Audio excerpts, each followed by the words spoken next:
Assalamualaikum warahmatullahi wabarakatuh. Di kesempatan kali ini saya akan membahas kewirausahaan koperasi.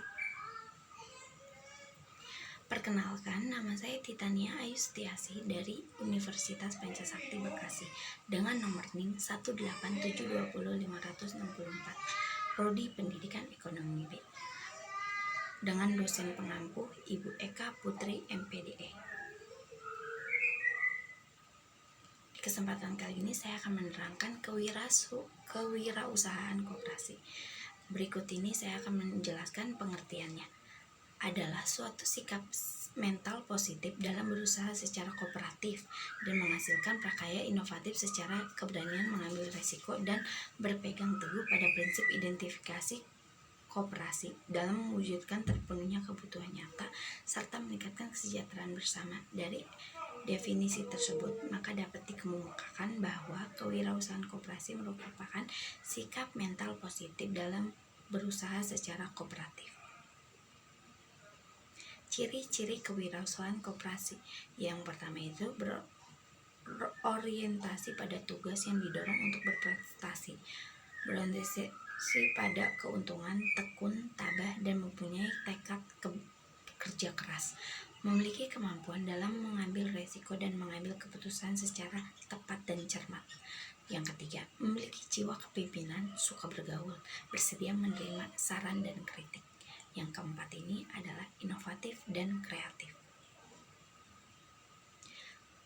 Competitive advantage.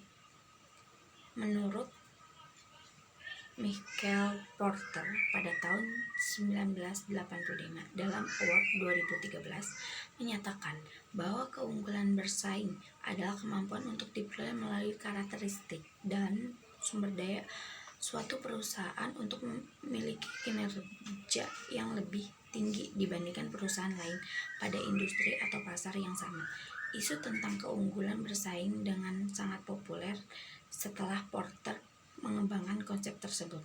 Keunggulan komparatif berasal dari kemampuan perusahaan untuk memanfaatkan keutuhan internal untuk merespon pelonggaran lingkungan eksternal sambil menghindari ancaman eksternal dan kelemahan internal. Keunggulan bersaing merupakan suatu proses dinamis, bukan sekedar dilihat sebagai hasil akhir. Hal ini dikarenakan keunggulan bersaing berasal dari banyaknya aktivitas berlainan yang dilakukan oleh perusahaan dalam mendesain, memproduksi, memasarkan, menyerahkan, dan mendukung produknya. Dan beberapa definisi di atas, maka dapat disimpulkan bahwa keunggulan bersaing merupakan suatu kondisi yang dimiliki perusahaan di mana melebihi pesaingnya. Tugas wirakop.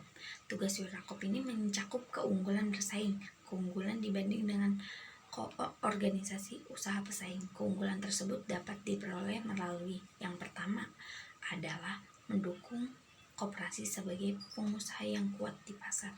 Yang kedua, kemampuan dalam mereduksi biaya transaksi. Dan yang ketiga, memanfaatkan intelligent market. Yang keempat, memanfaatkan kapital secara total. Yang kelima ini, pengembalian ketidakpastian. Yang keenam, penciptaan inovasi. Dan yang ketujuh, pembangunan manfaat partisipasi. Jiwa dan semangat wirausaha koperasi. Menurut definisi, seorang wirausaha adalah orang yang mampu melihat dan menilai kesempatan-kesempatan bisnis, mengumpulkan sumber-sumber daya yang dibutuhkan guna mengambil keuntungan dari dan mengambil tindakan yang tepat guna memastikan sukses. Jiwa dan semangat wirausaha koperasi. Menurut seorang wirausaha, ciri dan watak berlainan dan individu kebanyakan dijelaskan sebagai berikut. Mempunyai rencana yang kuat pada diri sendiri. Yang kedua ini, berorientasi pada tugas dan hasil yang didorong oleh kebutuhan untuk berprestasi, berorientasi pada keuntungan, mempunyai ketekunan dan ketabahan tekad, kerja keras, dan energi inisiatif, mempunyai kemampuan untuk mengambil resiko dan mengambil keputusan secara cepat dan cermat, mempunyai jiwa kepemimpinan, suka bergaul, menanggapi saran-saran dan kritik-kritik, berjiwa inovatif dan kreatif, berorientasi ke masa depan. Prinsip-prinsip inovasi. Tugas wirausaha koperasi adalah utamanya menciptakan inovasi-inovasi yang baru yang menguntungkan agar ia berhasil melaksanakan misi dan prinsip yang diperhatikan wirausaha seperti dikemukakan Peter F. Drucker pada tahun 1988. Inovasi harus mempunyai tujuan dan sistematik yang dimulai dengan menghasilkan peluang.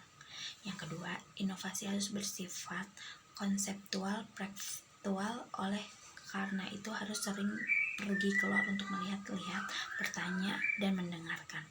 Agar efektif, inovasi harus sederhana dan difokuskan. Inovasi dan efektif harus dimulai dari hal yang kecil, tidak perlu muluk-muluk, dan cobalah melakukan sesuai yang khas.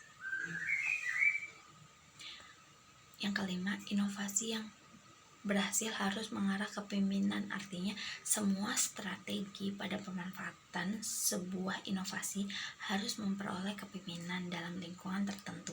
Yang keenam, harus ingat bahwa inovasi itu karya. Agar hasilnya, seorang inovator harus membina kekuatannya. Terima kasih. Sekian yang dapat saya jelaskan. Kurang lebihnya mohon dimaafkan. Jika ada untuk penambahan mungkin bisa di kolom komentar.